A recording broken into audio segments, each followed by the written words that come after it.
Tuesday, January 9th, 2018, Monaco 64, home of alternative economics and contrarian views. So it's almost 9 a.m. London. Going to look briefly at the markets. Then I want to talk about cryptocurrency market capitalization. There's interesting developments going on. A lot of you probably have seen it. Some of you haven't. For those who are new for cryptocurrencies, I think it's important to look at that just to show you that Bitcoin isn't everything. And I'd also like to talk about Wavecrest, which is a credit card issuer that has been blocked by Visa and has affected a lot of debit cards that where you can use cryptocurrencies. So gold this morning is a little weaker, down $6 at 13.14. Silver 1703, down 9. The range in gold has been 13.13 to 13.21. Silver 1702 to 1717. Stock market Dow up 32, so nothing new there. Stock market still being kept higher. Currency-wise, there's a little bit going on. Traditional currencies, that is.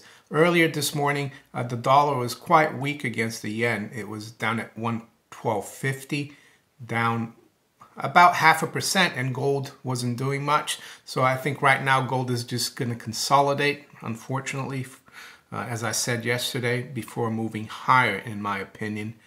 Other currencies, the pound is weaker this morning, though.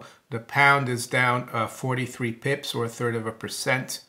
Euro is down 30 pips, or 1/4%. So the dollar is weaker against the yen still, but only down 15 pips. One thing about the pound that I notice a lot, when the pound starts going down and it's morning in London, gold goes down in dollars. It's almost like the the Bank of England's in there trying to control the drop of its crappy fiat paper.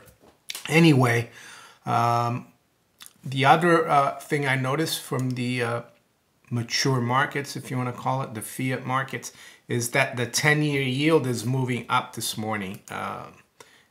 Yes, treasuries trade all around the world, almost 24/7. So the 10-year yield right now is 2.5, 2.5, which has been a level that has been a bit of a resistance of late. Of course, the key level is 263. So yeah, right now it's up 2 basis points at 2.5. We'll have to see if that goes above 2.5. Would be interesting to keep an eye on it later on in the day. So cryptocurrency market cap. Well, right now, according to CoinMarketCap, we've got 760 billion market cap for cryptocurrencies. And there's a little section here that says Bitcoin dominance, 33.9% of cryptocurrency market cap. You can see in the chart here how in the last 4.5 years, the market cap of cryptocurrencies has really gone up a lot, from near the zero line to now almost $1 trillion, 3/4 of a trillion. And then you have the total market cap excluding Bitcoin, which has done very well as well.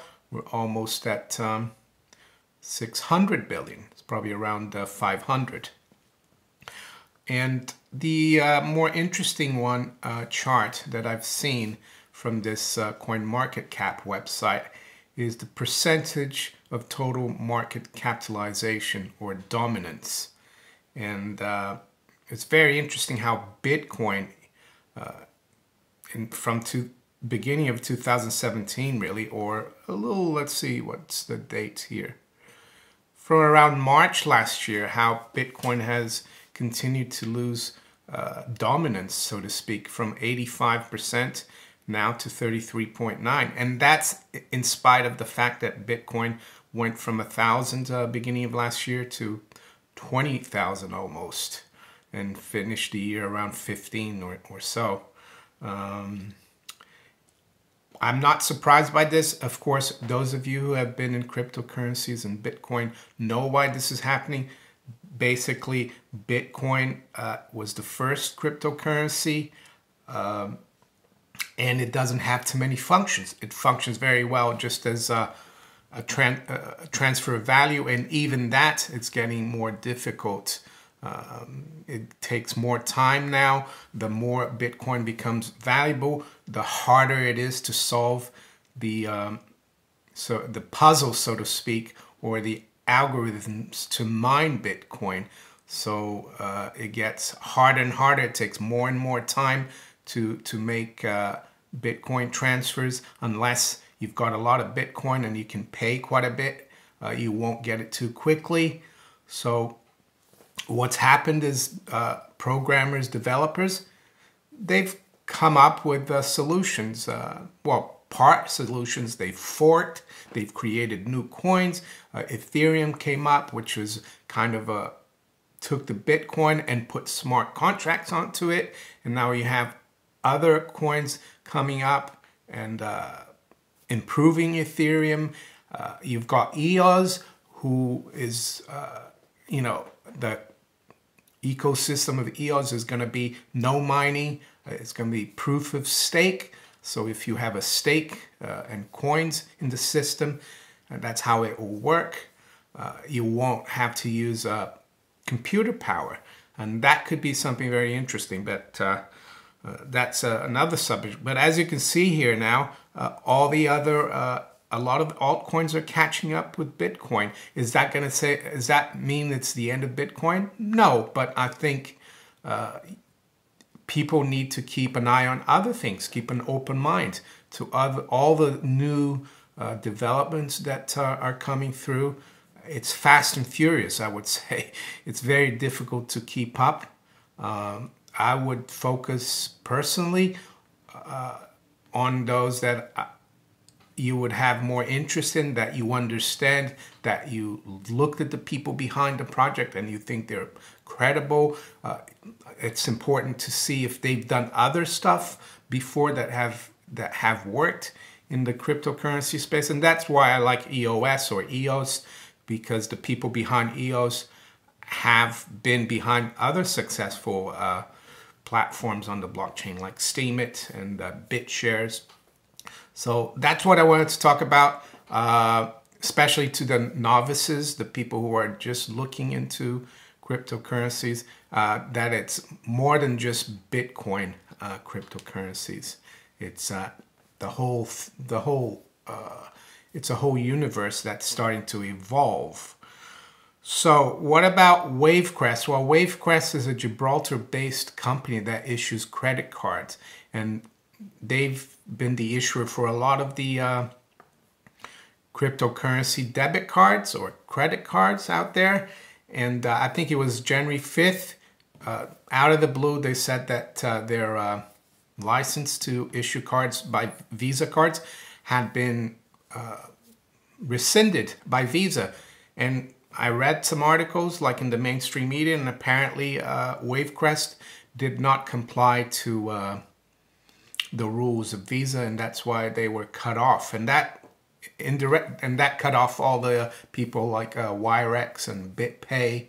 So do I think Visa did that on purpose because of cryptocurrencies? I don't think so, because there's other cards that are still working, and there are other.